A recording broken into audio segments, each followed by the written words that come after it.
mimi na abiria wangu, sawa? Namuita blaza. Sasa mara nyingi nambeba. Siku hiyo akaniambiaje, mdogo wangu mimi na matatizo. Nikamwambia bro, matatizo gani? Akamwambia matatizo yangu mimi makubwa kuhusiana na mke wangu.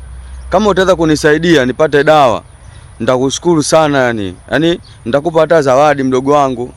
Nikamwambia sawa. Tatizo gani? Akamwambia mimi mke wangu akilala anajikojolea. Umeona vile, na watoto wote wakubwa wale.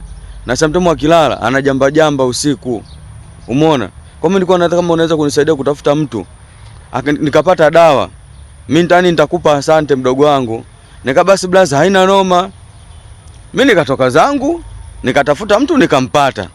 Nikamwambia blaza, mtu nishampata, anataka 1,500,000. Umeona? Blaza akaniambia baridi. Sasa yule jamaa akaja siku akakutana naye akamwambia kumbe ndo wewe. Kumbe ndo unataka dawa, mkeo anajikojolea usiku na anajamba jamba ovyo. Eti blaza akaambiwa vile na yule jamaa alomwambia anampa dawa. Mwisho wa siku ananifuata mimi, anaanza kunikoromea na nitukana, anataka kunipiga. Eti mimi mbea. Sasa mimi kosa langu nini hapo jamani?